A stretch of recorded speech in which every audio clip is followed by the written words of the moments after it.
Let's talk about what happens when you take a fantastic DAC chip and combine it in a product with an amplifier stage made by a very well-respected amplifier company. What we're talking about here is the HiFiMan Serenade, and that's kind of a collaboration product between HiFiMan and Goldenwave, who they recently purchased.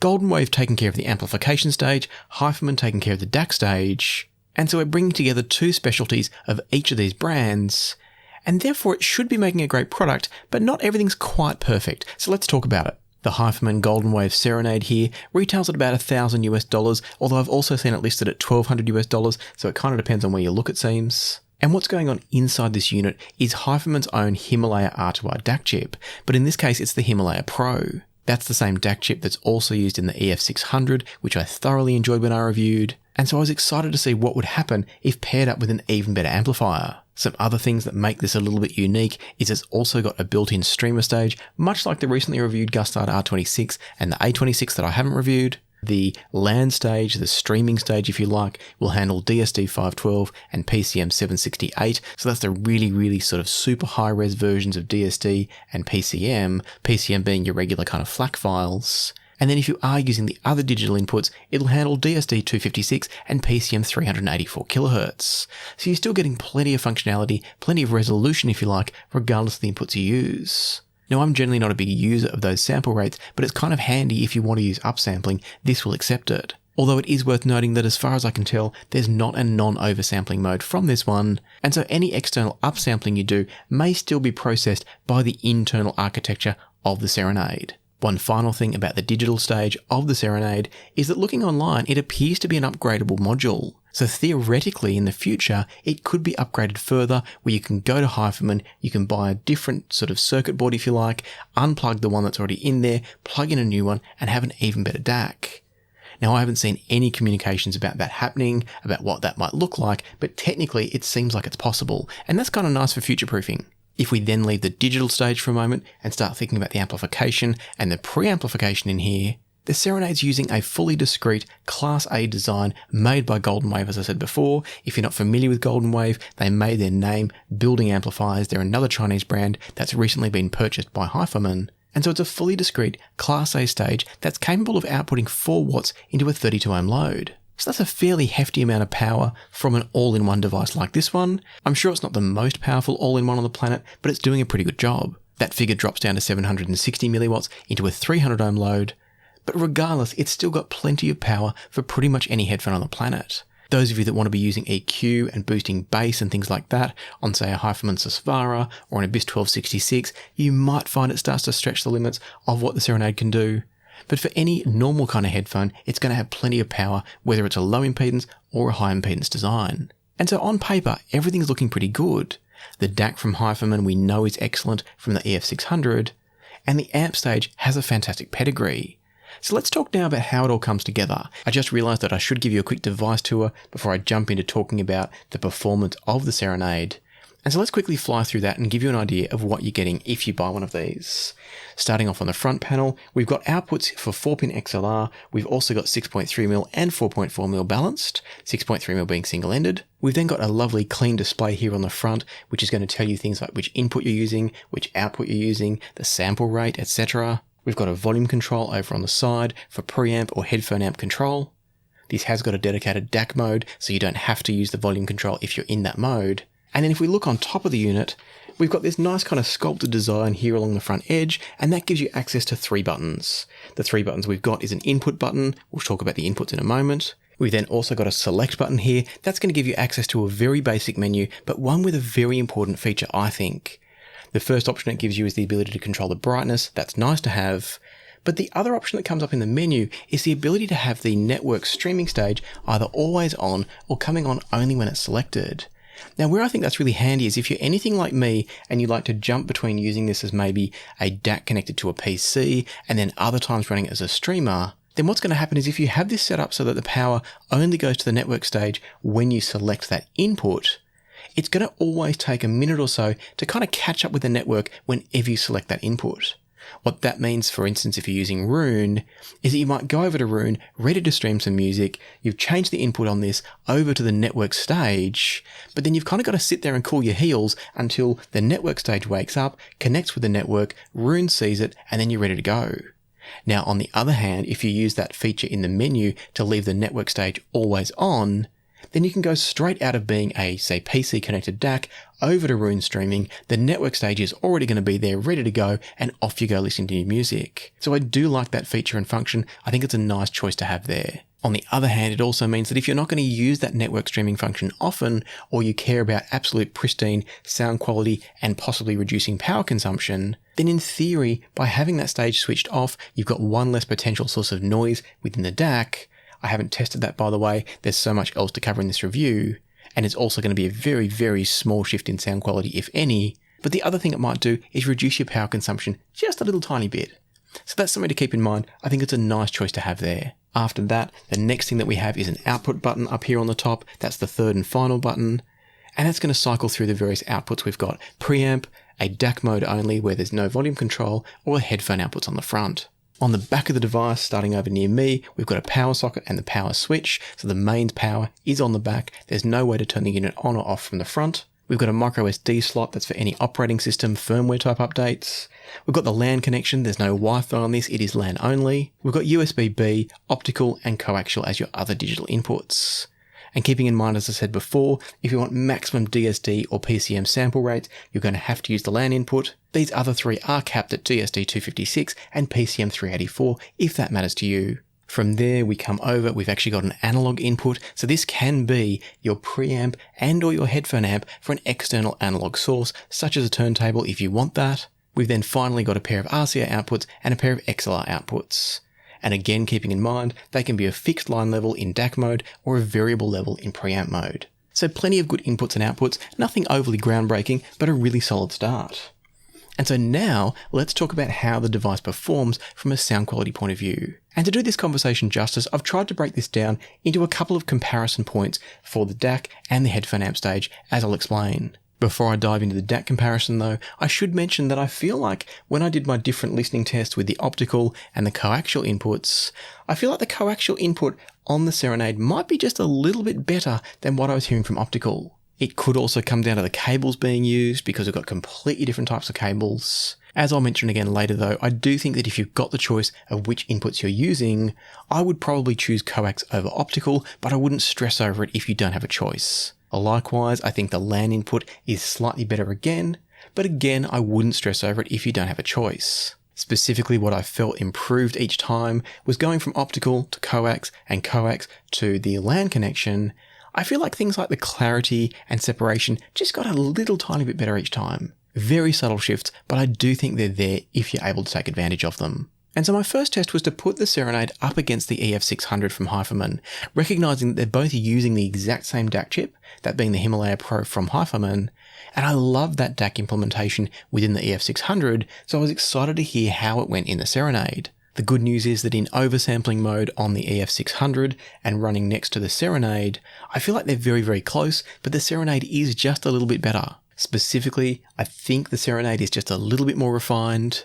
But they're also so close that as I was flipping around between them, I lost track of which one I'd connected to which input on the amplifier, which by the way was the Burson Soloist 3X GT, that's the 2023 fully upgraded version. I forgot which input was which, and I couldn't really pick which was which based on changing. What I mean by that is I could hear a difference, but the gulf wasn't so big that I could clearly say that input 1 was the EF600 and input 2 was the Serenade. It's kind of one of those things where I believe, I think, I feel, I perceive that the Serenade is the more refined and better sounding unit, but I'm also pretty sure that some people will hear the EF600 and feel like it's better. It's one of those things where sometimes the less refined sound, the one that's maybe not quite as clean, can actually come across sounding more textured and more detailed to some people. And that's where I think some might say, oh, the EF600 is the better unit. That's going to be entirely up to you, but I think that the Serenade does edge out the EF600 in terms of that refinement and that sense of kind of a more relaxed listen without losing any resolution, detail, texture, soundstage, etc. One thing that was interesting was that I couldn't really tell if the Serenade was using the Himalaya Pro DAC chip in an oversampling or a non-oversampling mode, because in comparing it to the EF600 with the oversampling switched off, what I found was that the Serenade still comes across just a little bit smoother. And when I say smoother, I mean more refined. I don't mean lacking in resolution and texture. I think it's got exactly the same levels, maybe a tiny little bit more of that sort of texture and resolution, particularly when the EF600 is in non-oversampling mode. I think the Serenade always has the edge or a match for the EF600, but it's, as I said before, got that slightly more refined, slightly smoother delivery, and that's where the Serenade does come out just ever so slightly ahead for me. Keeping in mind it's also more expensive, so it should. And so recognising that the Serenade didn't give me the same choices of oversampling or non-oversampling as the EF600, I thought it might be interesting to put it up against a different DAC, a non-HiFiMan DAC, and one that many of you will have heard before, and that was the Schiit Bifrost 264. When I hooked these up, I actually didn't pay attention at all to what I plugged in where, and so I had no idea as I started this comparison which was on input 1 and which was on input 2 of the Soloist, and that made for a really interesting comparison. One of the tracks I used for this comparison was Undertow by Anne Brun, and starting out with the DAC that was on input 1, whichever DAC that was, it had a slightly more delicate tone to it, a slightly more delicate feel to it on the vocals. On the other hand, the input 2 DAC had a bit more weight to it, it was a bit richer sounding, and the input 2 DAC also brought the vocal a bit closer to me as the listener.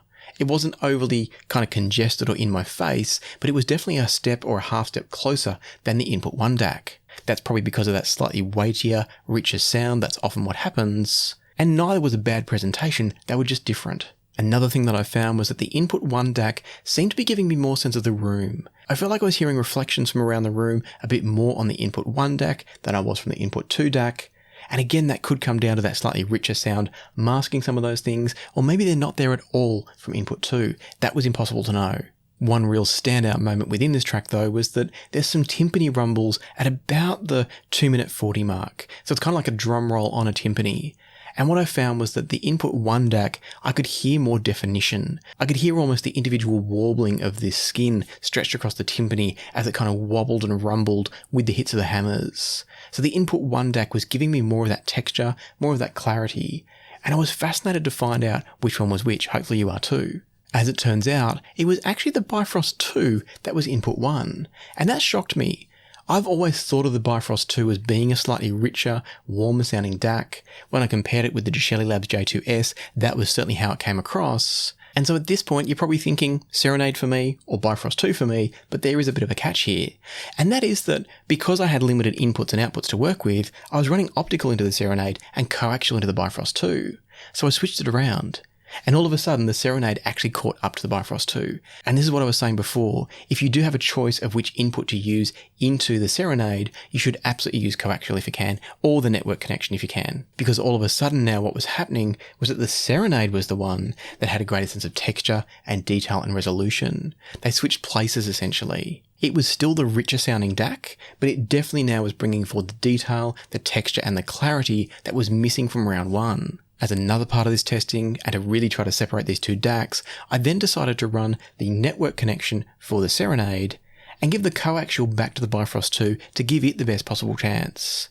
And what I found was that with network into the Serenade, coaxial into the Bifrost 2, I still think the Serenade held a slight edge, and that's where I think the network is even better again than the coaxial connection, but it is a fairly subtle shift. And so the good news here for me at least, and hopefully for you, is that if you connect coaxial into the Serenade or coaxial into the Bifrost 2, they're both about the same technically.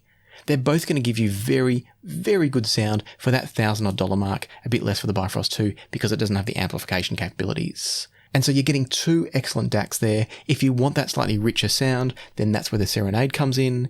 If you want that slightly drier sound, that slightly more textural sound perhaps, not more resolving, just a bit more textural, then that's where I think the Bifrost 2 is still the better choice, if you need just a DAC. Now finally, some of you might be saying, what about USB? You haven't talked about USB.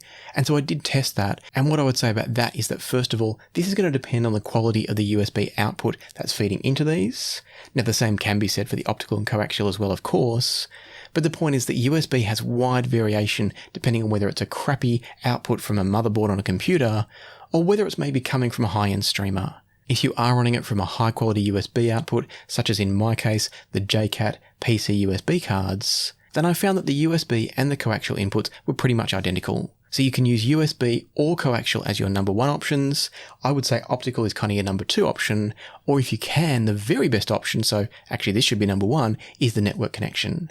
But I know that some people that's not going to work for, so the good news is coax and USB are both excellent as well. My final step here, because it was connected up and it was easy enough to do, was to then see how the Serenade compared to the Chord TT2 without the M scaler. And listening to About My Imagination by Jackson Browne, what I heard was a vocal that was richer from the Serenade, as you'd probably expect from what I've already said. The TT2 was delivering a bit more breadth and a bit more texture, but I have to say there wasn't a huge gulf between them despite the massive price tag difference.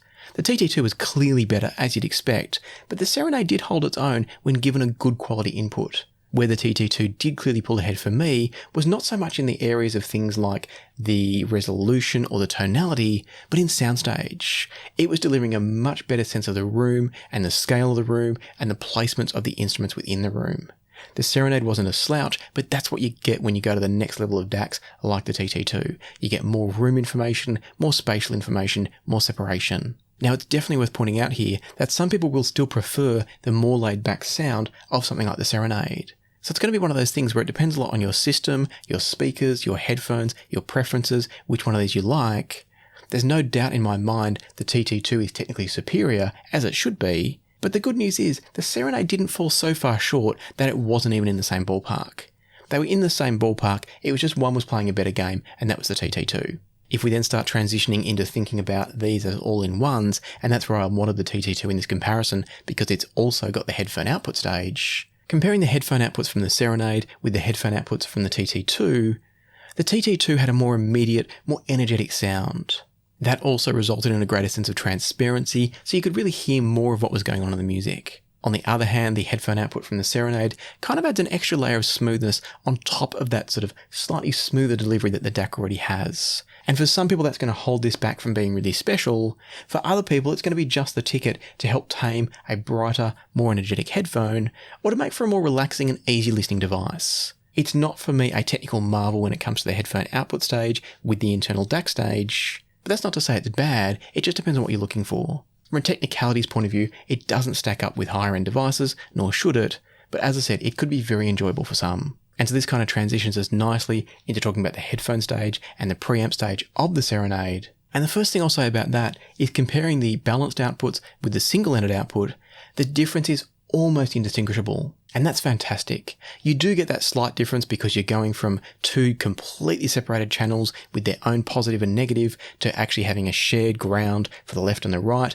That's always going to shift the sound a little bit, but it's such a subtle shift that it's really not worth worrying about, and it means you can absolutely enjoy a single-ended headphone from here, as in a headphone with single-ended wiring. You can absolutely enjoy a single-ended wired headphone from here as much as you can enjoy a balanced headphone wiring. So both are great. There's no need to focus on having to have a balanced cable for the Serenade. You're going to enjoy it regardless. And so from there, the question comes down to how good is the amplification stage?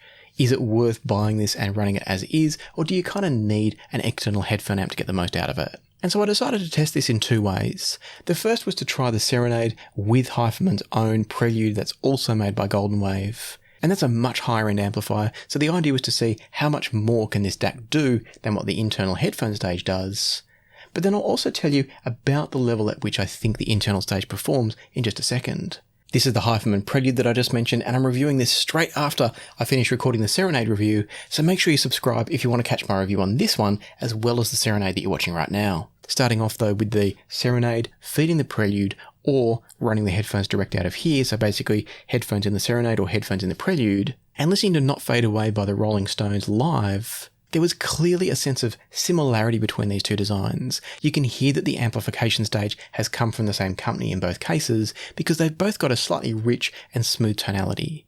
Now I don't mean they're thick, I don't mean they're lacking in resolution, but they've got that sort of what some might think of as a Class A warmth to them. However, when you do listen to the Prelude, it's noticeably more resolving and more separating of the sounds. You'll hear details from the Prelude that you might miss from the Serenade. Likewise, the soundstage is larger and instruments are better separated in space when you go to the much higher level Prelude, which by the way is a, I think $2,500 headphone amp and preamp only, so you're not getting any DAC there. And so all that money and space, because it's a bigger device, all of that is going into a better amplification stage, and it does show. It also means that the Serenade comes across maybe sounding a little bit rolled off. Now technically I think if you were to look at frequency response measurements, it's probably dead flat from 20 Hz to 20 kHz, but it sounds a bit more rolled off. It's a little bit smoother in the top end.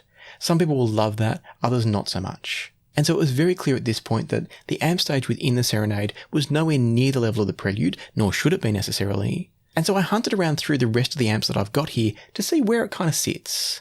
And the point at which I found a nice kind of comparison where both amps perform similarly was the $500 Geshelli Labs A3 Pro. Now there's a bit of a catch here again though, in the sense that I think that Geshelli Labs A3 Pro actually performs at about a $1,000 price point.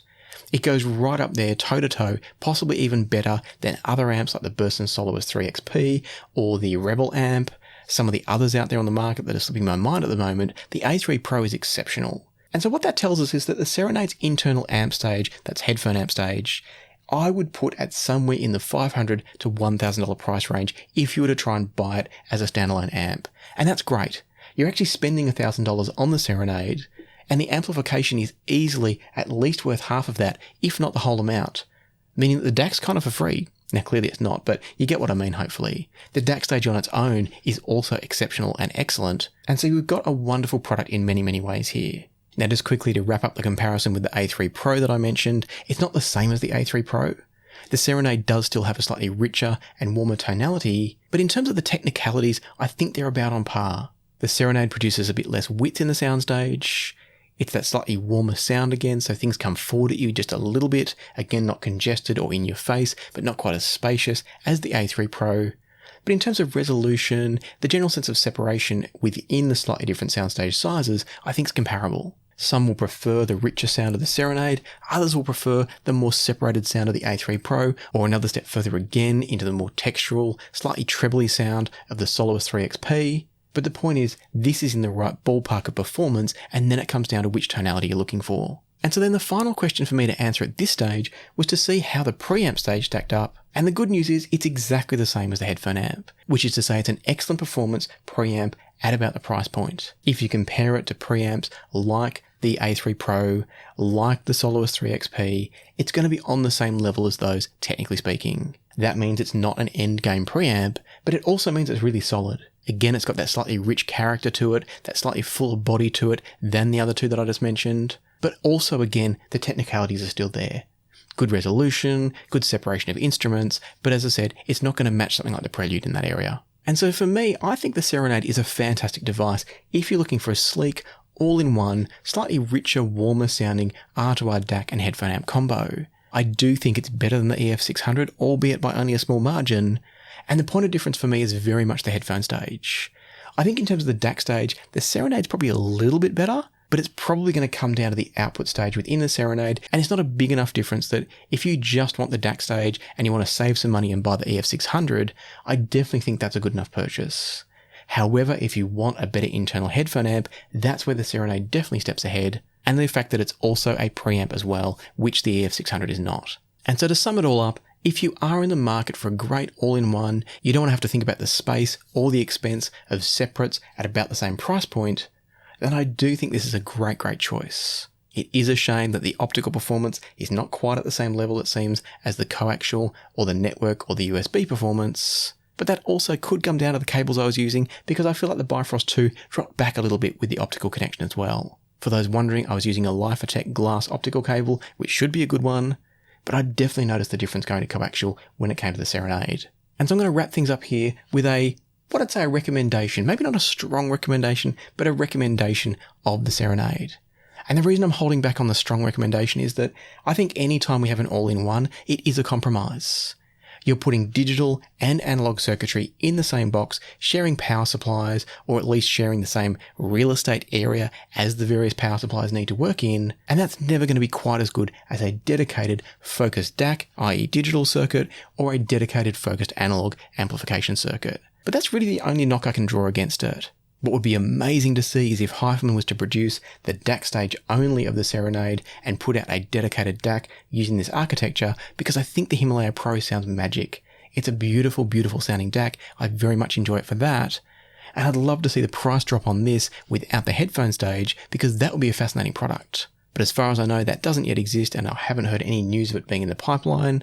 And so we'll have to all wait and see, but for now, I'm going to say the Serenade is a good, solid device, great value for the money, performing as it should, maybe even a bit better when you think about the comparisons and the cost of them. And so if you're in the market for a product like this, I'll put links down below where you can go and pick up the Serenade for yourself. They may or may not be affiliate links. I haven't checked yet what options I've got. And if they are affiliate links through places like Amazon, Atos, or Linsol, then as always, thank you very much for any and all support of you purchasing those products. But for now, I hope this video has been useful, helpful, and informative. As always, if it has, please hit the like button and subscribe and ring the notification bell if you haven't already. But for now, let me leave it to the music, so happy listening, and I'll see you next time on Passion for Sound.